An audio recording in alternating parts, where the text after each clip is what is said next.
you can even watch back. Giving players all the props or put them on blast. We don't give no hot takes, only talk facts. We're giving all our devotion, riding high on this wave of emotion. Going all out, yeah, cause this is our time. No, ain't no stopping us till we reach the finish line. All in, we came here to win. We're gonna give everything. S-I-C-K on the run. S-I-C-K, sick, sick. On fire, we're ready to fight. We'll bring the house down tonight. S-I-C-K on the run. S-I-C-K, sick, sick. Play it on the car ride, play it when you lounge. X and O, you know that we can hold it down. Shout out to my man Sammy, got it off the ground. And to all the listeners tuned in right now, got debates, analysis, and speculation. This is sports talk for the new generation. You know where to find us, got a reputation. Sick podcast, your #1 sports destination. We're giving all our devotion, riding high on this wave of emotion.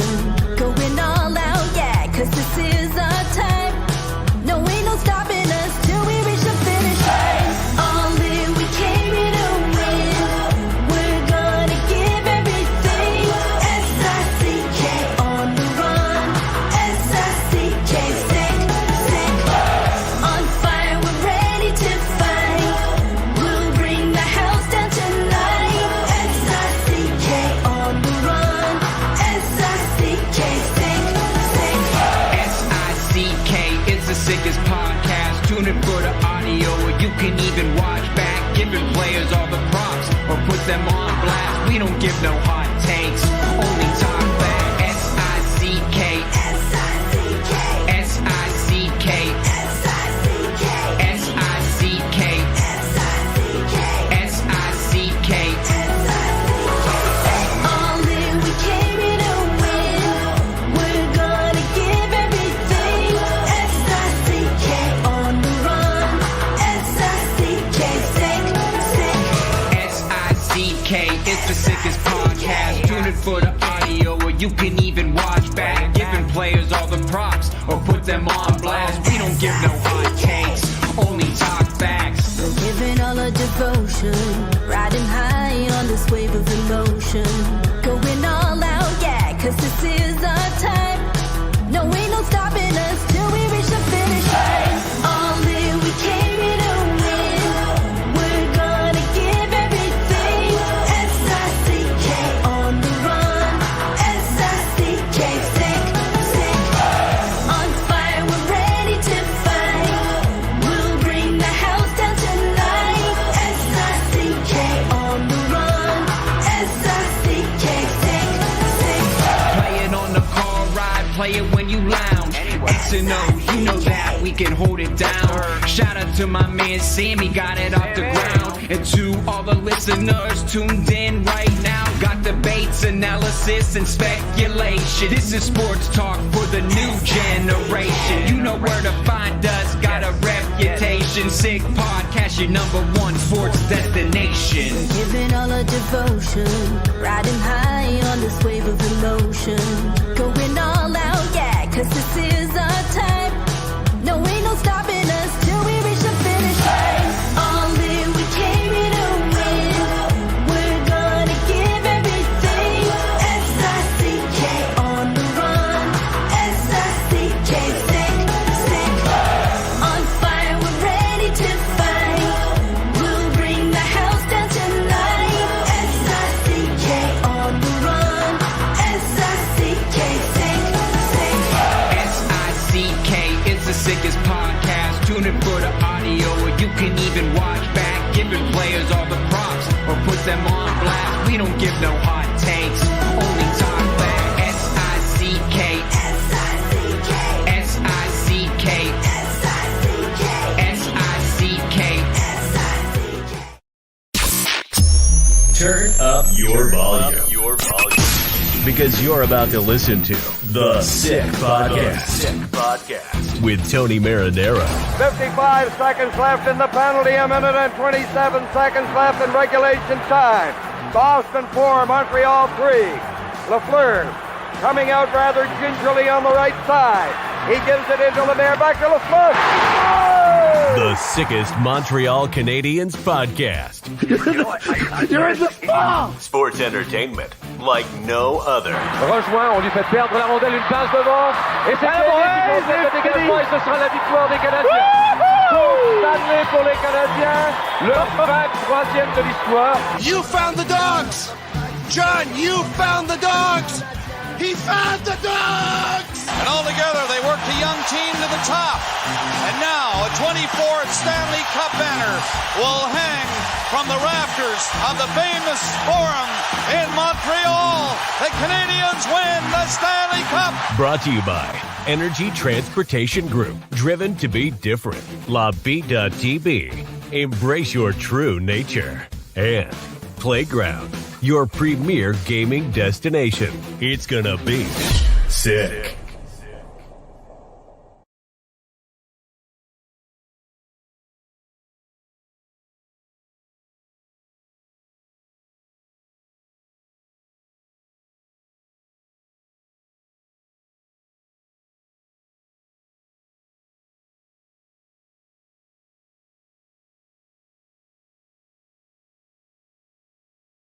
I am muted. There we go. Unmute.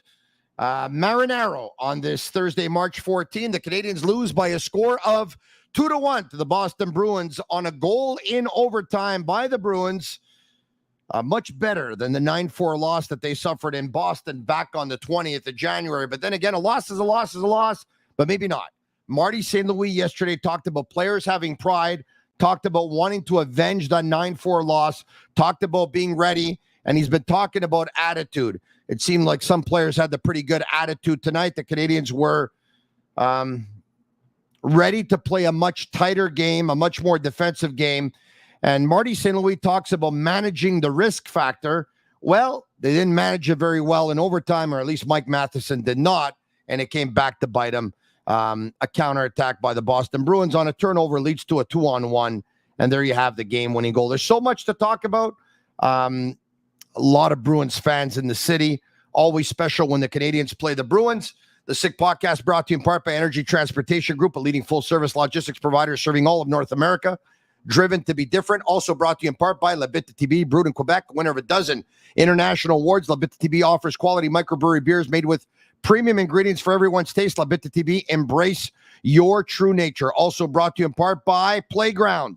Experience Playground like never before. Enjoy world-class poker, 900-plus gaming machines, and weekly events, karaoke Mondays, comedy Wednesdays, live bands on Fridays and Saturdays, and much more. Discover their latest additions, ETC Steakhouse, Drunken Dragon's Exquisite Sushi, the Esperanto Cigar Lounge, and Babel Lounge's Mezza and Cocktails. Playground is your ultimate destination for entertainment, just over the Mercier Bridge, only minutes from downtown Montreal. Visit Playground.ca for more details, and also brought to you in part by Accent Insurance Solution. Accent doesn't sell insurance. They shop insurance for you to find the right product right on the money, whatever your insurance needs, home, automobile, or business. And it's funny because when I see, every time I see Accent's phone number, I think of my buddy Sergio Momesso. Their number is 363-3636. Call the Accent team today, tonight, tomorrow, and get the right solution at the right price. Once again, 363-3636. Without further ado, let's bring him in. He's former NHLer. Philippe Boucher, comment ça va? Très bien, merci. Toi, Tony. Good, good. I'm doing extremely well. Phil, I have to tell you, I was downtown earlier today, and I don't usually spend a lot of time in downtown Montreal, with the exception of doing my TV hits weeknights, but I'm further into downtown at that point on Alexandre de Sèvres and de Maisonneuve. But earlier today, I was in the heart of downtown, right? I was on René Lévesque and, I was on St. Catherine and Crescent Street, right? And made my way over to Hurley's Irish Pub because Jimmy Murphy and Pierre Maguire were there. They have a podcast on the Sick Podcast Network called The Eye Test. And Jimmy's in for St. Patrick's Day weekend, of course. Pierre was in too, and Jimmy's in because he covers the Bruins. And so I made my way there.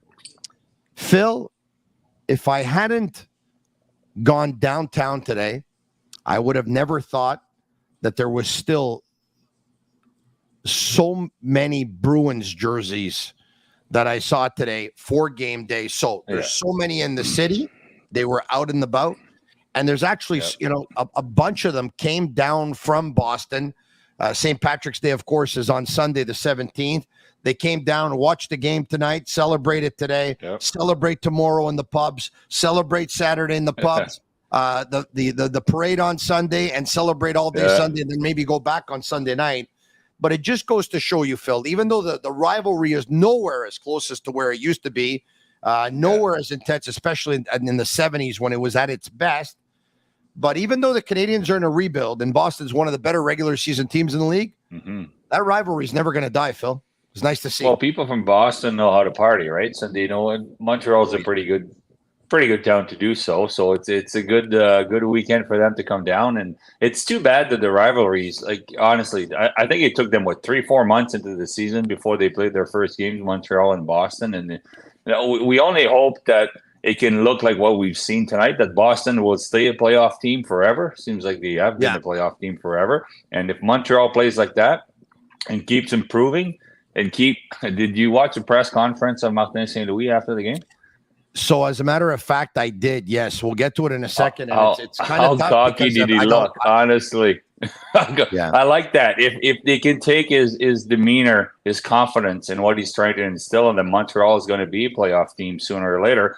Back to the rivalry, then we can have a true rivalry. We can maybe see them play in the playoffs. Because that's where you really do build rivalries. There's natural rivalries. Montreal should have a rivalry with Ottawa, but it's not going to happen. They've never met in the playoffs, and it's close by. But they've had one forever with Boston. Pardon me. They have met in the playoffs. They've met twice in the playoffs with the Ottawa Senators. Nothing to compare with what has happened through history with Montreal and Boston, and we're hoping. And to be honest, there's not that many. There's a lot of people from New England and Boston area that might be down in Montreal, but there's a lot. I'm from Quebec City, and there's a lot of Bruins fans in Quebec City. A lot of my friends that I grew up with are Bruins fans, and they might have been there tonight too. So, yeah. So you know what? I want to get back to that rivalry for a second, and just to let you know that the first game this season between the Canadiens and the Bruins actually happened exactly 1 month into the season, all right? Because opening night was October 11 in Toronto, and the Canadiens hosted the Boston Bruins on Saturday, November 11th. So that was the first time. They won by a score of 3-2, the Canadiens did. And then they played them 1 week later in Boston. They lost by a score of 5-2. They played them back on January 20th in Boston. They lost 9-4. And, of course, tonight they had a chance to even that series, but they weren't able to pull it off, and they lose by a score of 2-1. But, the Canadiens and the Bruins have to play each other more than 4 times, because if you don't play each other in the playoffs, like you just mentioned, and they have so many times, but if you don't at one point and you don't play each other that much in the regular season, you kind of lose some of that rivalry, right? Wouldn't you like to see the Canadiens and the Bruins play each other more often?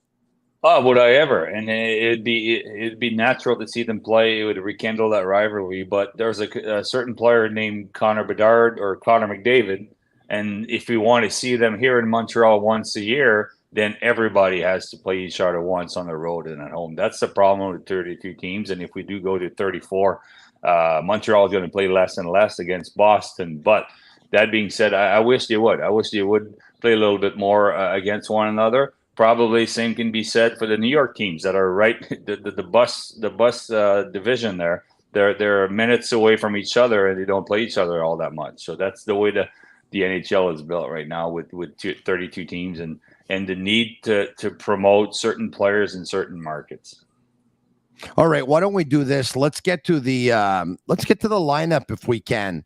The opening lineup, well, the roster for the Canadiens and for the Bruins. Suzuki with Slafkovsky and Caulfield still together. Newhook with Armia and Joshua Roy. Evans with Anderson and Gallagher. White with Harvey Pinard and Pearson. Matheson, Gouli, Jack-Eye, Savard, Harris, Kovacevic, Samuel Montembeault gets the starting goal. For the Bruins, Coyle with DeBrusque on his right, Marchand on his left, Zacha with Pasternak on his right and Heinen on his left, Geeky, Brazeau, and Frederick, Boquist, Loco, and Beecher, Lorai, McAvoy, Lindholm, Carlo, Witherspoon, and Peaky. And it was Ullmark who got the starting goal. Speaking of which, did you see when Mike Matheson threw his body into Brazeau, the way Matheson went flying in period number 1? Did you see that? Yeah. My God. Is that kid heavy or what? Yeah. Yeah, there's some big boys in the league right now, right? One in New York that's been much talked about lately, but there's some big boys in the league. The fact that Mike Pezzetta didn't play in this game versus the Bruins, where you would want a presence like that. Not that they're not the Bruins of with the Lucic and Bruins anymore. And Sean Thornton and Chara and all those guys. They're not, but you would have thought like an energy game, you need an energy player, and he doesn't play. Est-ce que, as they say en français, les patates sont cuites pour Pezzetta, or you'll see him as a 13 for years to come? I have a lot of respect for him, and there's a reason why. When Martin was talking about grab a chair early in training camp, right, early this year, well, Pezzetta has had a chair since last year, and sometimes you wonder why, right? He's pretty tough. Jack High is much tougher. Do you need two guys like that in the lineup?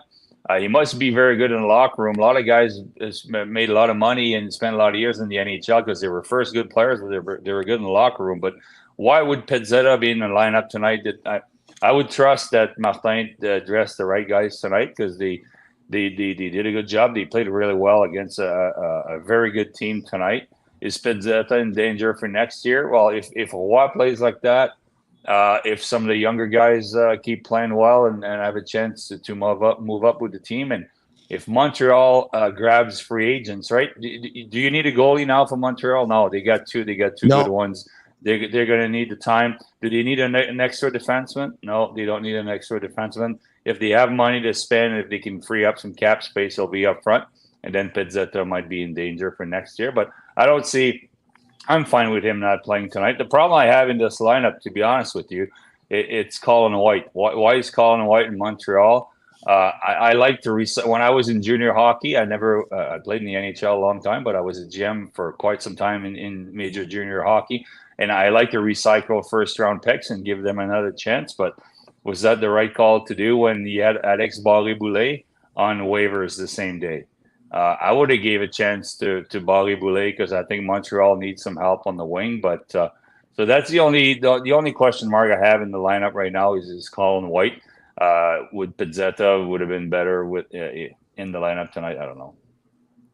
Yeah. All right. Okay. Let's get to the score sheet if we can. So here we have it.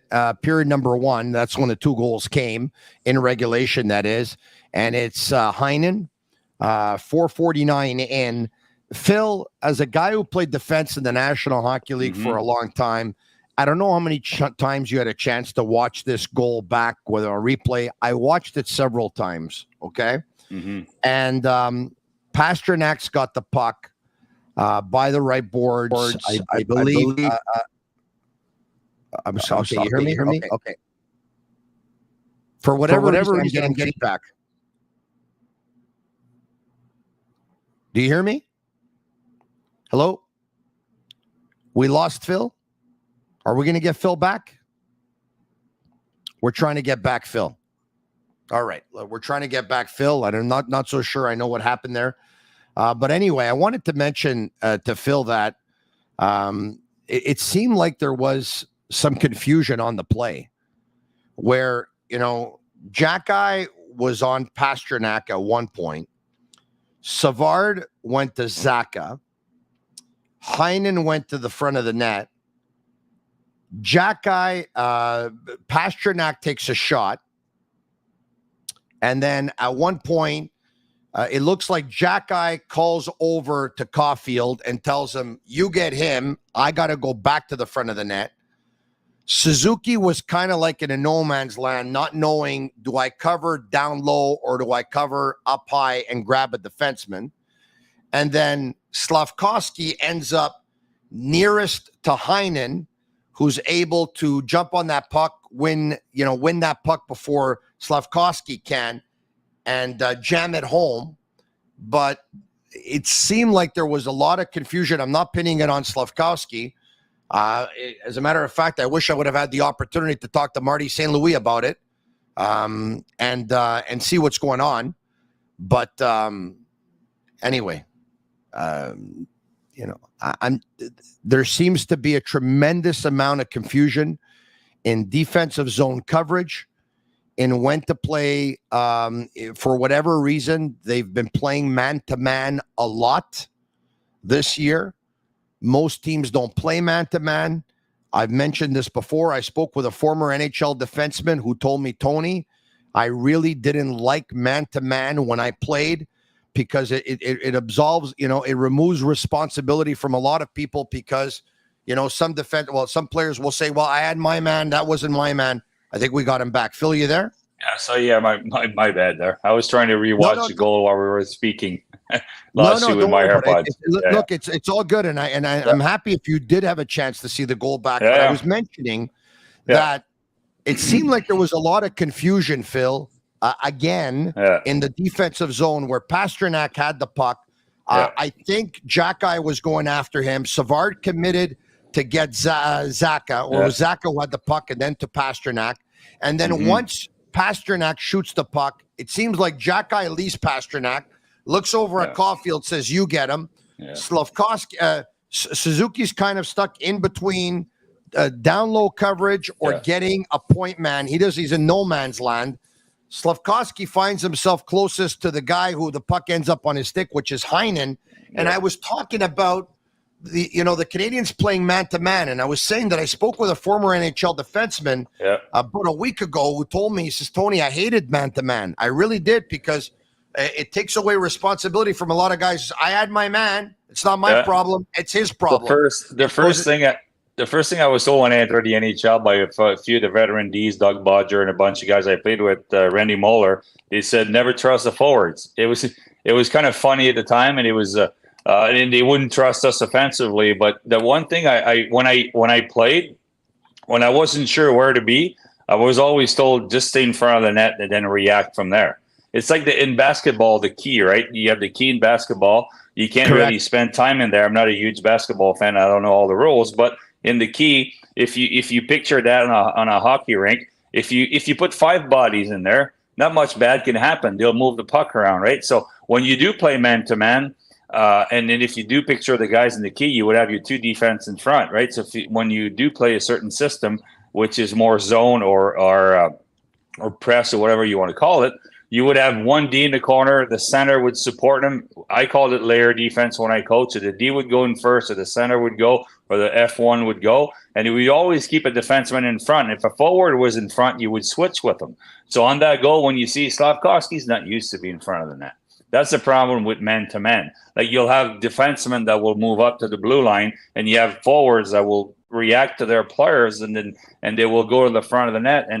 And you're not used to being in that position. You never grew up playing like that. You don't know how to take the stick away. You don't know how to react to rebounds. You're not used to block shots as much. It's the same when I was traded to Pittsburgh on the power play. I'm a defenseman. I'm used to being the blue line. I was an offensive defenseman that used my shot and could find like shooting lanes and blades in front of the net and shoot for rebounds. They asked me to be like Christopher Letang a little bit and go to the front of the net and go to the corners and move around. And I was completely lost. I didn't know what to do.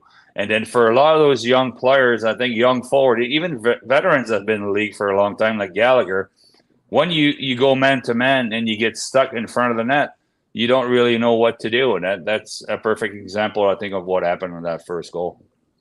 All right. Okay. So in your opinion, they're playing man-to-man there, and Slafkovsky's not used to man-to-man? Is that it? Well, no, he's trying to. He's not used to being in front of the net by himself. I can look at it again, and when there's a shot, there's a rebound, Slafkovsky's in front of the net, and he's not used to. When you look at, I have it in front of me, he follows his guys go to the front of the net. You have a D that's trying to block the shot. Savard's just skating around because that's what he's asked to do. Savard is skating around with another forward, and all of a sudden, Slafkovsky, and trust me, The other teams know that. There's a lot of motion between the forwards and the D offensively with the teams that are playing the Montreal Canadiens, because that's exactly what they want. They want to bring Ds up and forwards down low and then try to create offense that way. Back to the score sheet if we can, because the Montreal Canadiens end up tying this game at 1, which came probably, give or take, about just over 10 minutes after Heinen puts the Bruins up 1-0. And it's Suzuki and Slafkovsky. Slafkovsky, what a pass, a presence of mind to find Suzuki. You know, there's a lot of players that have the puck where Slafkovsky is. They're probably thinking, shoot, shoot, shoot. A year ago, it was kind of like a little bit of a panic mode, right? Like he's either overhandling the puck or he's muffing the puck, or he ends up missing whether it's a shot or a pass. Now everything has slowed down for him so much. It's a beautiful pass that Slafkovsky makes to Suzuki, who goes up and over Olmark to tie the game at 1. From just about the same area that he wasn't too comfortable in defensively, he's very comfortable and he's aware of his surrounding. He's a hell of a player. You know, I think we've been hard on him because once you get a first pick, you expect it's going to be a Connor Bedard. He's going to be very, very good. You know, we saw his one-timer last game. We know he can move the puck. He's been throwing his body around. He's growing into himself, right? He's learning to use his body. He's learning to use his vision. He's gaining in confidence. He's playing with better players. He belongs on that first line, whether it's on the first or second line with Kirby Dach next year. To me, he's the best player the Montreal Canadiens have had in a long, long time. And because he's aware, he's confident, he knows he can make plays. He knows he's a double threat, triple threat. He can use his body. He can move the puck. He can shoot it. And we saw it. It looks like a simple play, but it's not. Like a lot of the guys who said they would have turned around and shoot that, or he made the right play. He knows he can shoot. He knows he can pass, and he made the right decision on that. And Suzuki is going to score a lot more goals with him on the wing. Nothing wrong with Cole Caulfield, but Cole Caulfield's a goal scorer. He's a decent passer, and Slafkovsky can do both, and Suzuki can do both also. All right, so they go to the Canadiens. Suzuki picks up a 4-minute penalty late in the game. The Canadiens kill it off brilliantly, and I have to tell you, and it's been this way for the last 2 months. I've never been the president of the Yoel Armia fan club. I never will be, because Armia has struggled with consistency and plays like 1 in every 5 for the most part. And if there's something that drives me crazy, that absolutely drives me crazy. But I have to tell you, I think Armia has been really good now for a while. And tonight, on that penalty kill and a couple of shifts in particular, he looked like a man possessed, Phil. Try to forget about how much money he's making. Try to forget about his age. It's still a learning process for him. And if he was more consistent, obviously he probably would have stayed in Winnipeg, or would have been a mainstay in Montreal. But he went to Laval, didn't say a word. I saw him play in Laval. I saw my son play when he was with Belleville. I saw him play there. He would play one game in Montreal, would go back there, wouldn't say a word, try to learn from it. He's an NHL caliber player, and obviously I'm not sure you are, but I'm very happy that Savard never moved. That he's going to help a lot of players, not just the defensemen on the team, but he's going to help a Joshua Roy on and off the ice. But Joel Armia, I'm kind of happy that he didn't move, because first of all, he probably had no value at all. Who would you called up if you would have traded him, unless you got a decent prospect? Nobody's really ready in Laval right now. And if next year you might compete, you think you have a decent team, and he plays like that, he's going to help you. He's never, ever going to hurt you on the third line when he's on the second line tonight, but when he's well-intended, when he wants to block shots. He blocked 3 or 4 shots against Columbus. He can play in the NHL, and he can really help Montreal until other young players are ready to move up. Yeah. So, speaking of which, though, there's something that drives me a little bit crazy. I understand there's a numbers game right now in Montreal. Yeah. And, if Pizzetta doesn't play, with all due respect to him, it's not the end of the world. Pizzetta's ceiling, I think we've seen it. Yeah. He's just one of those players that he is who he is right now. But, you either play for Montreal or you play for Laval. Yeah. And Jaden Struble tonight is a healthy scratch, and he's not playing. Like, Is it me? Like, it's okay. Once again, it's a numbers game. I get it. But if you made the decision that Strubal's going to be here, he's got to play, does he not? Well, you need 7 Ds on the roster probably. So, and then you're going to have a rotation. I've been thinking about that one all day, to be honest with you. And then should the NGC was asking us today, and you were talking, should they go back to Laval, him and Roy, and try to make the playoffs there? Well, I think there's a lot to learn to stay in the NHL, to be under Martin St. Louis umbrella, and to learn and to compete. There's a lot more to learn against the Boston Bruins tonight for Roy and Harris that played than to go in Laval and play against Belleville. That being said, I think there'll have to be a rotation. The thing that trumped everything, I believe, is Jacky. They sent Jacky to Laval. They weren't too sure. They didn't want him to fight. They did that for his own good and for the best of the player, and he's making the most of it. And to be honest, I think Jacky, I said that about a month ago, he has the ability to be an untouchable in Montreal.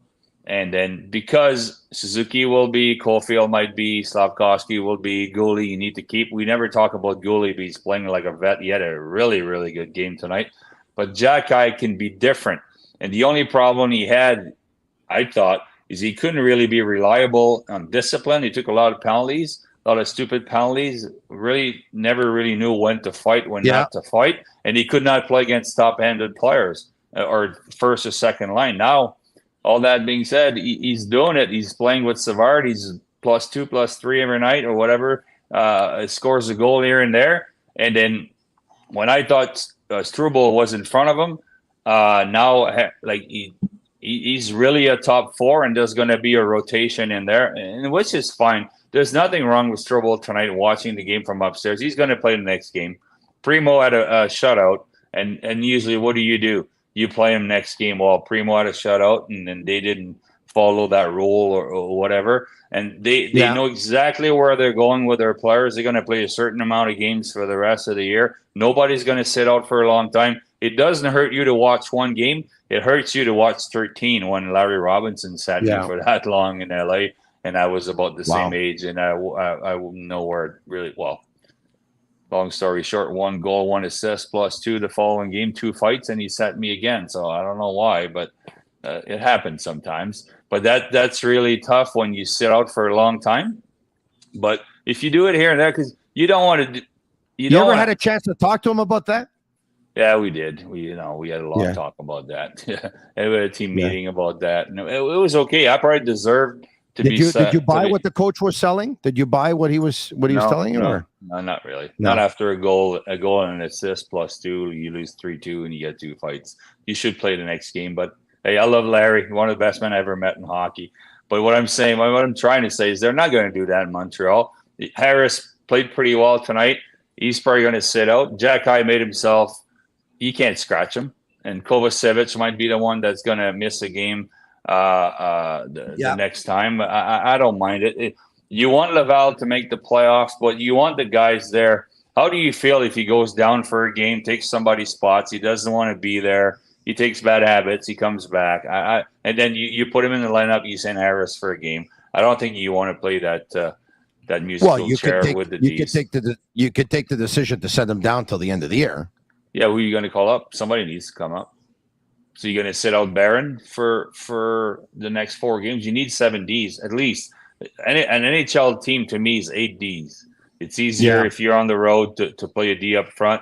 If emergency call-ups, it's a lot easier nowadays. But most teams would have 13 forwards and 8 Ds. So it's normal that they keep 7 in Montreal. You talked about Goalie. I actually find that Goalie has struggled in the last month compared to what he's been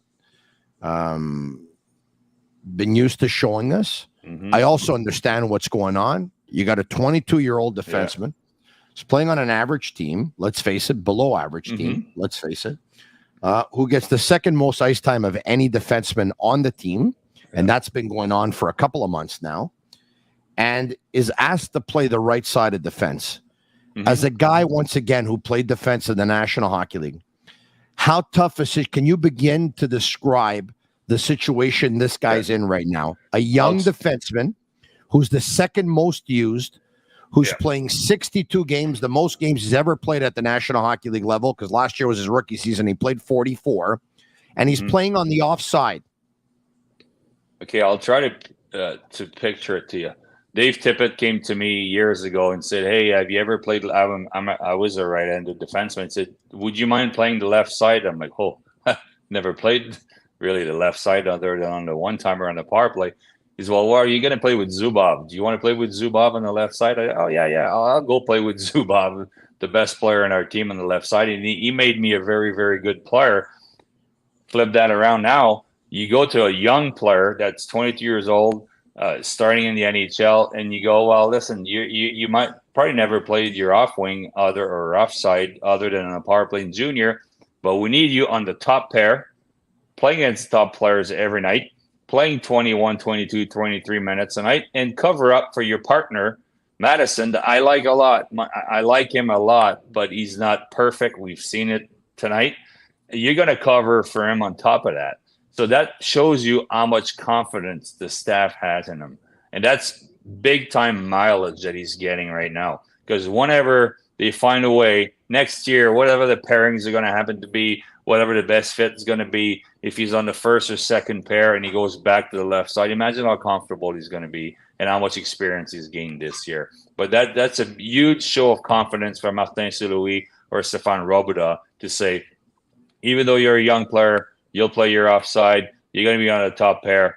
I know you're going to make some mistakes. I know it's going to be tough for you because you're going to play every night in your face. You get the best players in the NHL, but you can do it. We're going to live with your mistakes. That's good mileage for you. And that I think that, to me, it shows what the organization thinks of him. And Montreal, even though he struggled some, the Canadiens have played well recently, and there's a reason for that. Why did Jack-Eye looks better on the second pair? It's because he's not on the first pair of defensemen. He's not. He can't really go there. They've tried it with Struble. They've tried it with a couple guys, and he's the one that's eating the minutes and taking the hits once in a while. And I think he's doing well. This was Marty St. Louis yesterday, reminded of the Canadiens' 9-4 loss back on January 20th, and trying to set up the game, asking about how important this game was for his team. And if he thought that they remembered that loss. This is a clip once again yesterday. Let's watch it. You played Boston. It was 9-4, albeit not a 9-4 game. Yeah. Do you want memory of that to be in your players' minds? Yeah, I think they remember that. And if I remember correctly, it was a pretty close game going to the third, right? Was it a tie game and we were down one, maybe? I think we were down one. And it got away from you. It did. Yeah, it sure did. That's an understatement. Yeah, he got away fast.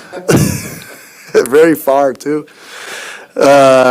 But, yeah, I mean, I think as players are proud, right? And then they're coming in our building. I feel the 2 nights we went there this year, I feel they were honoring something, and actually we played better the second game. The first game we played there, we weren't good at all. And actually, I felt like that game springboarded us to a better place. But that second game we played there, we were pretty good. Not perfect, but we were battling. Obviously, the third period was what it was. But, I think they're coming into our building now, and the guys will remember that for sure. So you heard him what he said. The guys are proud. They're going to remember that. He also joked at the loss. Yeah, he got away fast. And that was an understatement, he said. But, he's a coach. He wants to win every game. Of course, we all know that every coach does. But when he goes back to his coach's room after the game, after seeing what he just saw, they hung there with the Boston Bruins. They didn't give up a ton of shots. They didn't give up a ton of scoring chances. They lose this game in overtime. He's got to say what? Okay. Players are proud. Coaches are proud too. I can't believe Martin St. Louis was too proud of what happened when he was in Boston and the coaching staff. And to me, in that game, it got away. if I can say that, I was in his shoes, but I was in his shoes at the junior level when I was named the coach. I coached a bantam team to a junior team, replacing Patrick Roy, Pee-wee team to an NHL team. And two things that I thought were very hard for me was a neutral zone. How to coach a neutral zone. Maybe for Martin as a forward, it was a little bit easier. And the other one was when to take my goalie out for momentum, for good reasons, for trying to win a hockey game. They learned that night. I remember that night I was watching the game. I'm like, why? Why do you leave Montembeault in there? Montembeault played well tonight, and then tonight I talked about it when the first minute we talked tonight. Did you see Martin? Did you see his look, the smirk on his face tonight? How proud he was. Yeah, right. They're learning as a coaching staff. The team is playing well. The team is playing hockey. Yeah, you just brought up something though. Pardon me, it's because I want to tackle this before I end up losing my train of my train of thought. Here is that the goalie. A couple of times this year, he kept the goalie in for too long. He kept Montembeault in for 8 goals. It's the toughest decision to make when I was a coach in junior. And then sometimes, maybe at the pro level, it's easier because they're not kids. But sometimes you just go, your team is playing like, I don't know if I can say it, playing. Yeah, you could say it's a podcast. Don't worry about it. We're not one of these big corporations. Your team is playing like your team's playing like shit. You change the goalie. You go, hey, it's not your fault. You give shit to your team and say you left them hanging. But you change the goalie, momentum, then maybe you win the game or you put your goalie back in the second or third period.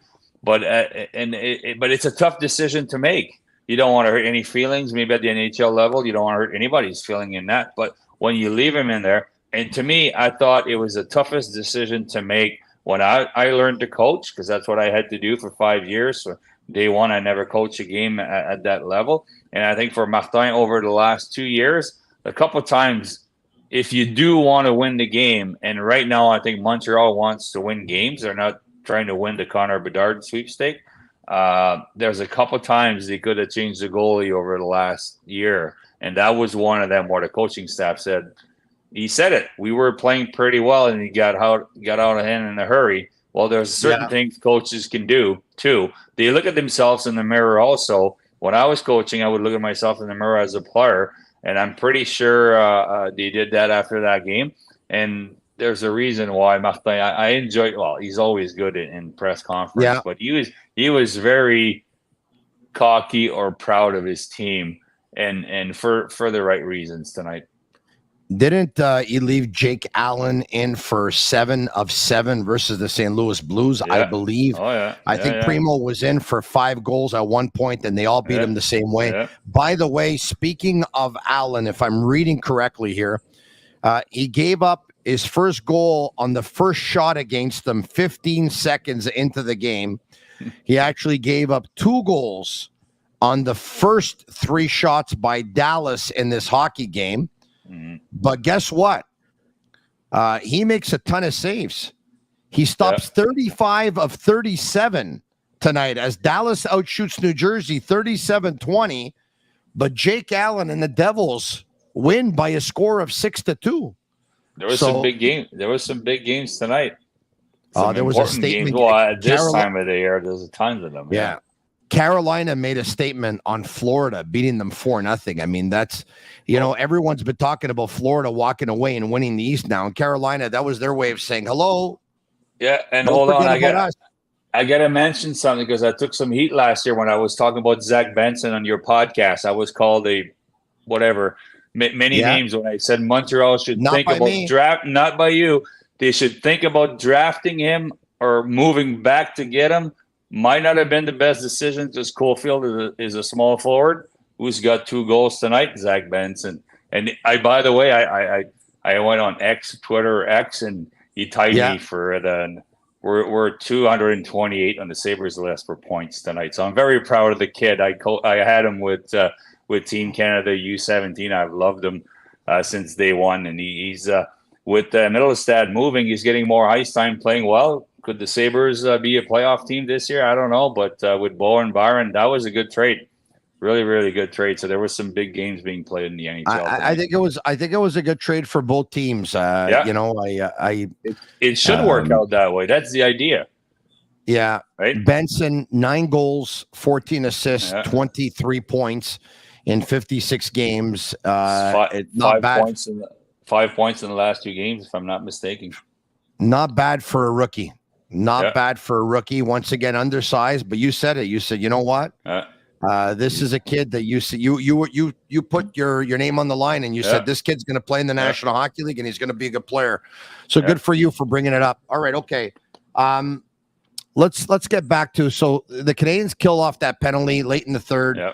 They go to overtime. We saw the goal.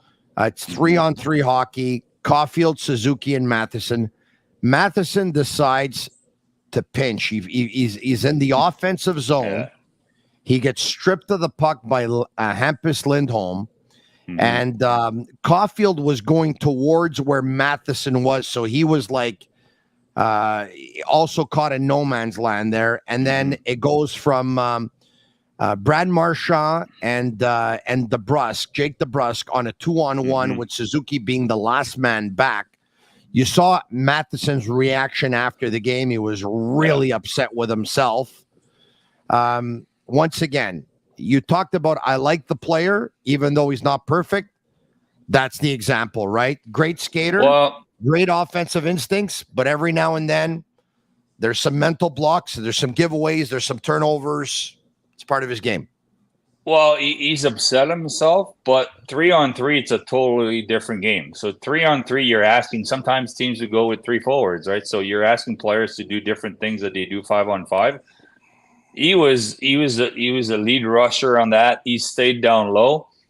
If I'm the forward coach, I go to Caulfield and I say, you can't go in there.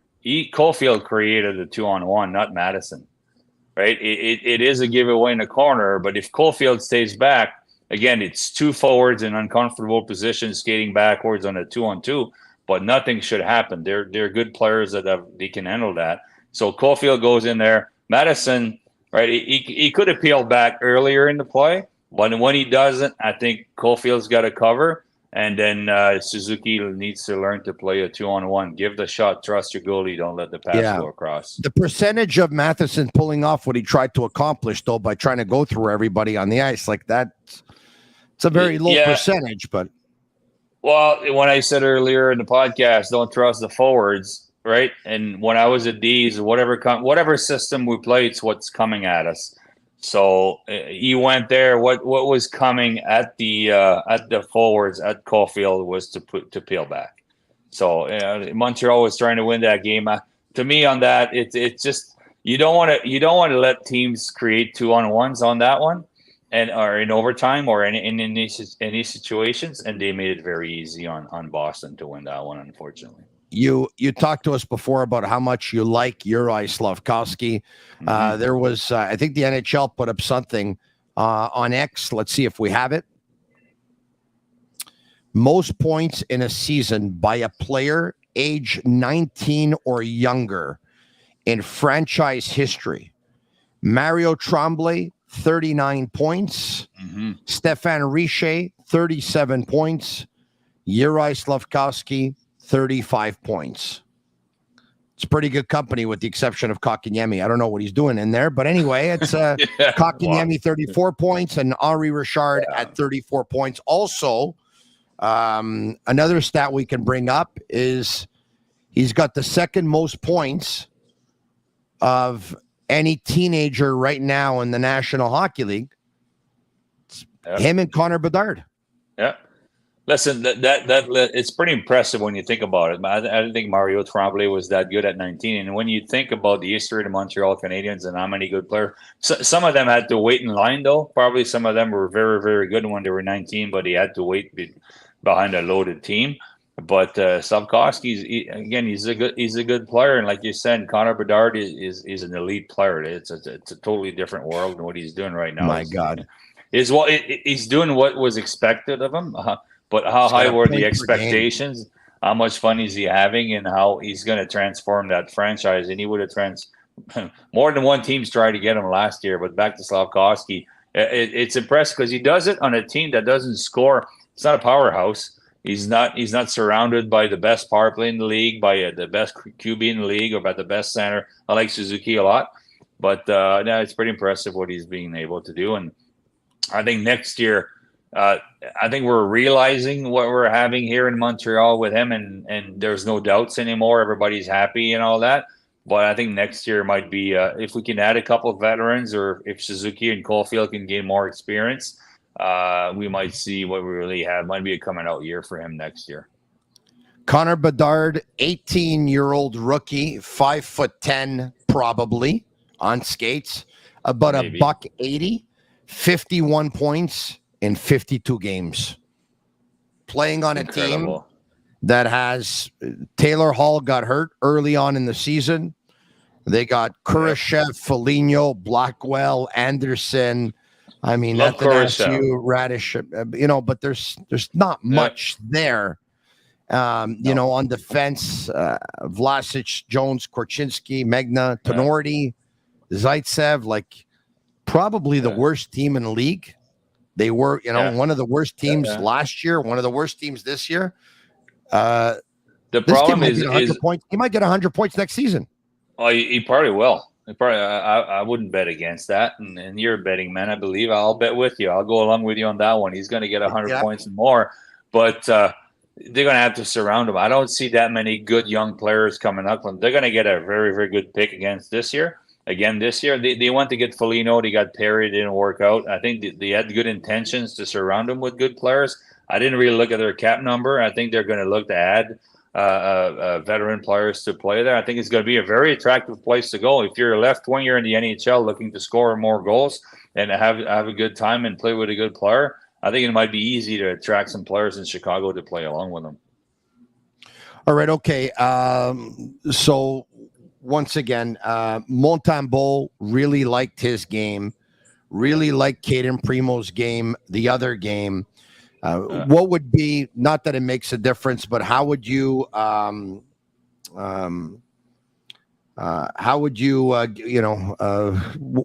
the amount of games you're giving either or between now and the end of the year? I think you need to show Montembeault is your number one guy, and he deserves that. So it would be 2 for 1 for the rest of the year. And they proved that, right? Primo had a shutout, 41 saves. Usually you would keep the guy in. They gave the game to Montembeault. Whatever you decide for next game, but I would go 2 for the rest of the year. All right. Okay. Yeah. Do you think Primo 3 years from now could be what Montembeault is today? Yeah. Why not? Like Montembeault was on waivers, right? 3 years ago. Yeah, that's what I say. Why is it why is it unfathomable? It could happen. Well, I'm not a big fan of how do you put it, Jordan Binnington or whatever in St. Louis. I'm not a big fan of him because of how he plays, and you think he can do whatever he wants in front of the net and take liberties on players. But he came out of nowhere to win a Stanley Cup, right, at age 25, 26. Montembeault is not going to win the Stanley Cup this year, but he's at an age where he's mature. Like when I first started in the NHL, I was lucky to play when I was 19 on D, but they used to think that you needed a year or two, and I went back to the American Hockey League. I needed a year or two to come up. Defensemen would come in at 21, 22. Forwards would come in maybe a little bit younger, and then goalies, a lot of them came in quite early. But nowadays, like they leave a lot of goalies. My son played in the East Coast in the American Hockey League this year, but in the East Coast Hockey League, there's a lot of very good goalies. They keep them in there. They put them number one in there. They play a lot of hockey. They move up to the American Hockey League. By the time they're 23, 24, 25, they come up in the NHL. There's no doubt. The bloodline is there. He's a professional. Didn't say a word. Keeps getting better every time. Is he going to be the goalie that takes Montreal to the promised land? I don't know, because there's good ones coming up behind him. But I think he's proving to me he's a very, very, very capable second goalie in the NHL. And then you never know after that with time and opportunities. How is your son doing, Phil, if you don't mind me asking? He's struggling. He had the shoulder surgery. He's out for the year. So he had surgery a week and a half ago. So he's struggling through it's a shoulder surgery. It can be very painful and hard to recover from. So he took it hard, to be honest. He was in Belleville playing pretty well, and then Ottawa had other visions, so they sent him back to Three River to have a better opportunity somewhere else. Was playing well, got injured, and He's been through it before. He did the left a couple of years ago. Now he's in the right shoulder, and we'll see what he's done for the year. So we'll see what's next for him next year. Have you had an injury like that before?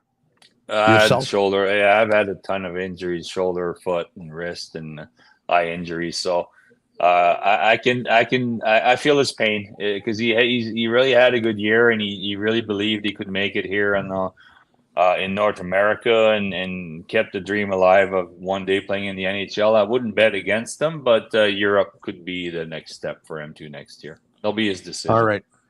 Yeah. Well, listen. Thanks for asking. Well, you're very welcome. Listen, if he goes, there's a pretty good living and a pretty good life to be had, especially if you're playing in Switzerland. I know of a couple of players who played in Switzerland. I'm sure you do too. What is it, 55, 56 game season? I think you play 2 games a week. I think the furthest bus ride is like 4.5 hours. You're probably sleeping in your own bed every night. Every team usually has a car sponsor. You get paid pretty well. It's a pretty good life. What it looks, you never know. I wouldn't mind going to see him. You go to Europe once in a while, right? I go to Europe probably 2 to 3 times a year, as a matter of fact. Listen, I wish him the National Hockey League. And but for now, I wish him a real good recovery where he's 100%. And for next year, I wish him the National Hockey League. And if that's what it is, fantastic. And if it isn't, I wish him the best wherever he goes. So please keep us informed on how he's doing, because I'm very much interested. All right. That's what I mean. Phil, if you don't mind, I'd like to we'll answer a couple of questions before we go. Okay. No why don't we do that? Agnello, Sammy, Juliana, and Master Control. Before we do, why don't we talk about the Accent Insurance moment of the hockey game, or maybe even the turning point of the hockey game? Let's bring it up. Accent Insurance moment of the game.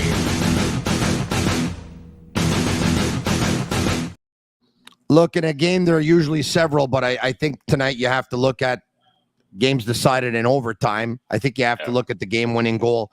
Mike Matheson with a decision there to be the puck carrier and to try and go through the 3 guys, 1-on-3 pretty much in overtime. He's on the ice with Caulfield and Suzuki.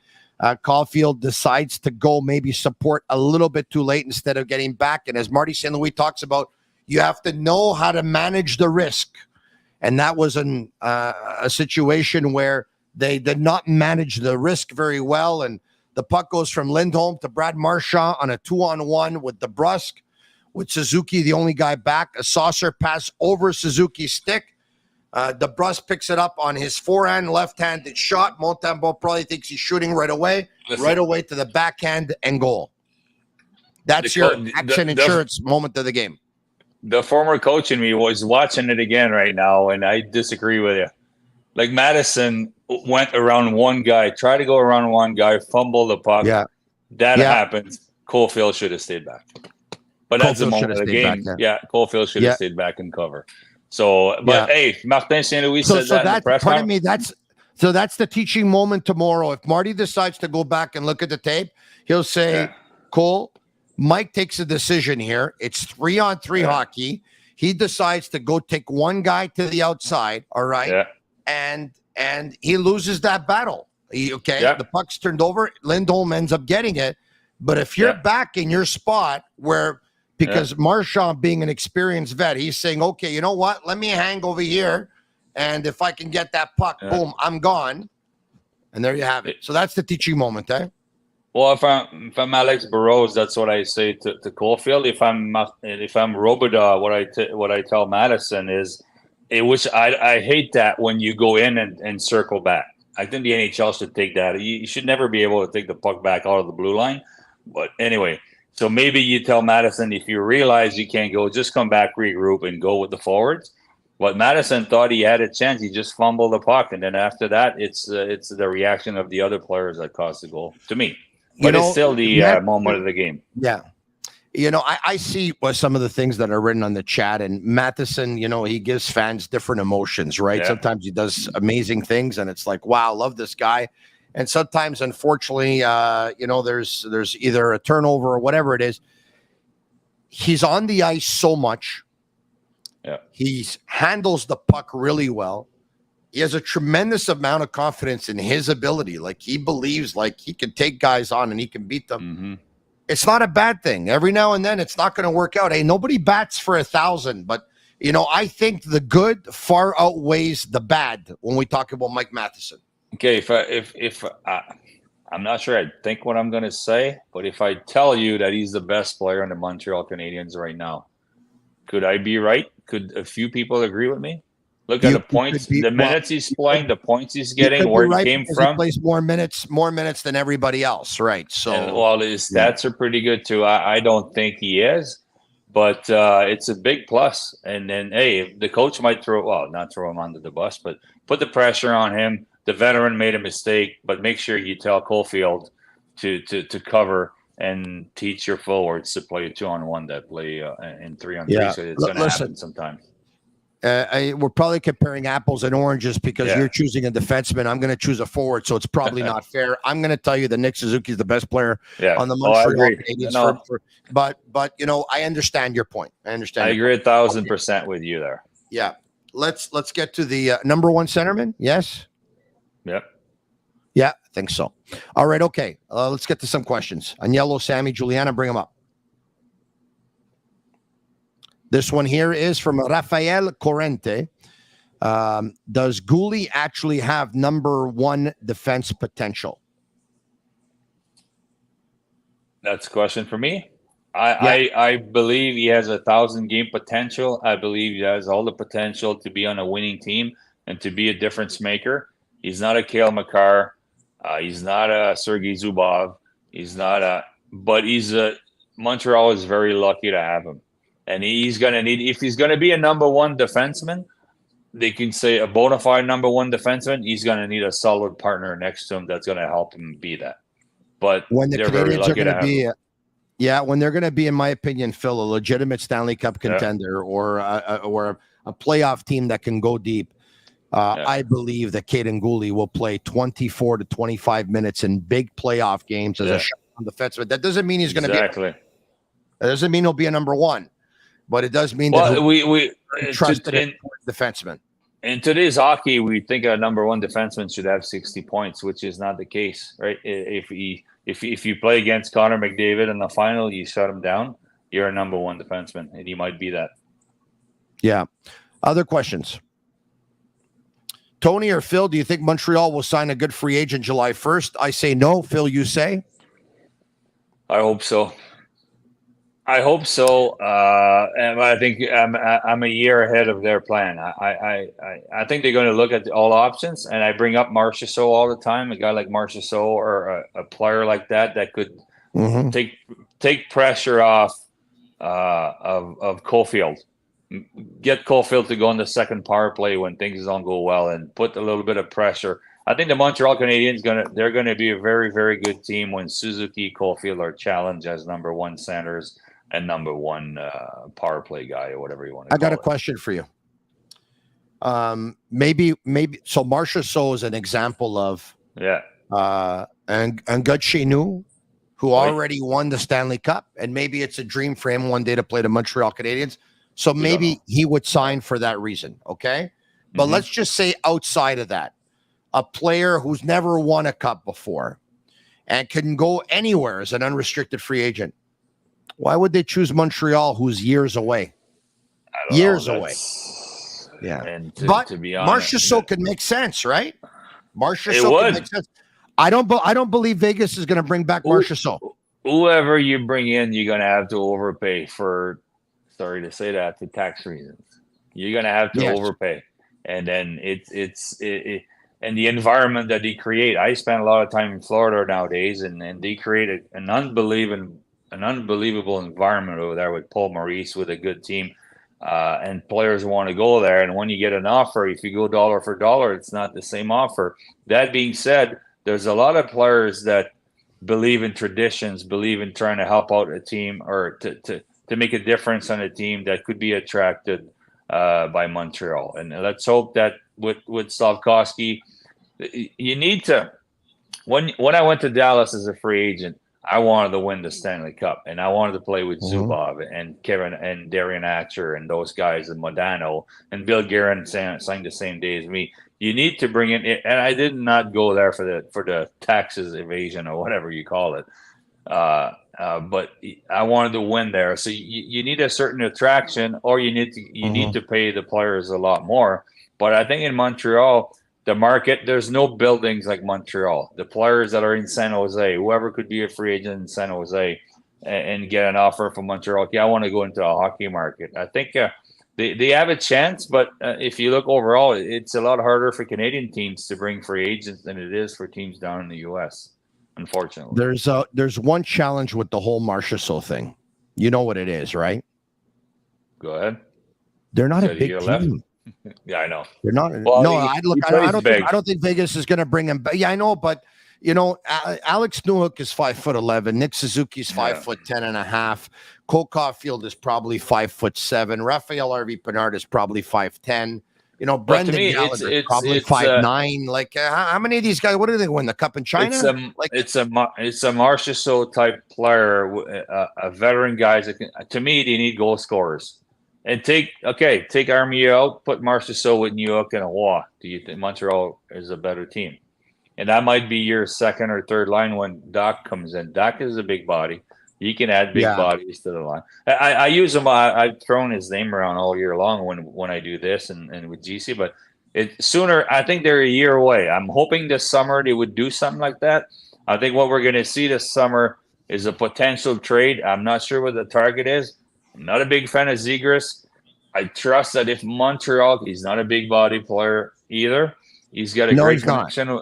He's got a great connection with Caulfield, but Caulfield's got a great connection with his two line mates right now. So do you really need? I trust the Montreal Canadiens have the right people in place to make the right decisions and to get the informations if he would be a good fit. And I think if he would have been a good fit, he would have been traded now. But they have all. I think we're one more big trade away, or a trade that makes sense away, and then free agency maybe the following summer. Yeah. Listen, Phil, at the same time, and I just want it's the biggest, strongest league in the world, right? So, but I will say this though. Even though they have, all those small players that I just talked about, if you sign Marchessault for 2 years to get you out of your rebuild, to help show the guys the way and share his Stanley Cup experiences with them, by the time there'll be a team that'll be very competitive and going for that cup, he'll probably be out of the league anyway. He'll probably have retired from the National Hockey League, right? Because I think Marchessault's 34, if memory serves me well. If you sign him for 2 years, it's not the end of the world either, right? And if he loves it here, when he retires and he goes around telling everyone, you know what, I finished my career in Montreal, I loved it. It's a great message for everybody, right? Yeah, to me, it would be a good fit. I just don't know. Maybe I was excited to watch the game tonight and to see how things are going in Montreal. And I believe I've been called crazy, but Montreal, if they stay healthy, if Kirby Dach gets on a pretty good curve of first staying healthy, and then not like Slafkovsky, I don't think he's going to be as dominant, but he can be a bona fide number 2 center in the NHL. And then the defensive core stays the same with Savard, Matheson, and whoever is going to deserves to play the big minutes and the guys that could be coming in, and the goaltending situation that's settled and improving. Montreal could be challenging for the playoffs, or they should be talked about next year at the same time, like we talked about Detroit, the Sabres, the Islanders, and not a bona fide playoff team, but a team that should be, which I thought Ottawa would do, and what a mess. Yeah. But well, let's not forget. I mean, there's a bunch of teams that want to redeem themselves next year, but there's a bunch of teams that are going down. Like they are going down. Yeah. Like I look, I take a look at Tampa Bay. Okay, Tampa Bay is a good team, but are you trying to tell me the next year they're going to be better than this year? I'm not so sure. Maybe they will be, because at one point, Sergachev was hurt and Vasilevsky was hurt, but the Islanders, Patrick Waugh can coach, but I don't know. I think they're a one-line team personally. Detroit, they're they're not I going think they're on the way up, but they have they went to older free agents and older players, and then this is going to work out for them this year. Definitely two teams that were very, very good. Pittsburgh and Washington are on the way down. I don't know how they're going to be a better team next year. I think the Bruins have overachieved. And I said this before. I'm going to say it again. If the Bruins play Toronto, I think the Leafs are going to knock them out. I know a lot of people don't agree with me. That's okay. I offered GC I take Toronto, and he can decide for how much. So we can. I'll take Toronto too over Boston. Okay, perfect. Hey, Boston with Coyle, Zaka, and Geeky at the center ice position? Really? Well, no. Well, it's not. I don't buy it's it. very hard to follow into Patrice Bergeron skates, right? So you're always going to be criticized, and they're doing a good job, but none of them are Matthews. And would Suzuki be the number one center in Boston right now if he was there? 100%. 100%. Yeah. Well, let me ask: would Charlie Coyle or Pavel Zacha be 100? Would number one centerman on any other team in the National Hockey League? They'd be very good number two centers in Montreal, both of them. I think. Would Doc be injured? Yeah. Yes, they would. Hey, listen, they've played really well. They played over their heads. Coyle's a number three. Yeah. But they're doing well. And Pasternak is an unbelievable player. The one thing is the leadership of Bergeron in the playoffs going to be missed. And then Marchand is such a good player. But if they get to him and if he gets heated and undisciplined as the leader of the team, that might be tough for them in the playoffs. One more question here. Why don't we do that? One more.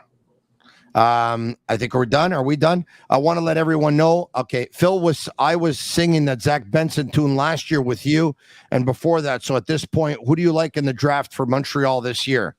Do you know any of the players, Phil? I don't follow. You knew Benson because you worked with him, right? Yeah, well, I was with the Team Canada. I saw them in the summer with the U18 and the national team together, and I was the head of the U17 program. So I don't know the player as well. I think I see a forward, a goal. Again, if they pick, what are they going to pick? 3 to 10 or whatever it might be. Yeah.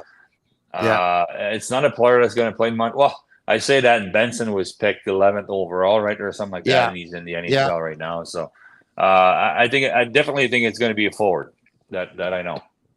Phil, that I believe. Over an hour I kept you. Feel pretty guilty about it, but that's what happens when our guests are too good. I kept them on the whole time. Thank you so much. I appreciate it. You have yourself a great night, okay? You too. Bye-bye. All the best to your son with his recovery. There you have it. Philippe Boucher. Marinaro, if you liked it, like it, share it with your friends. Comment sick, SICK.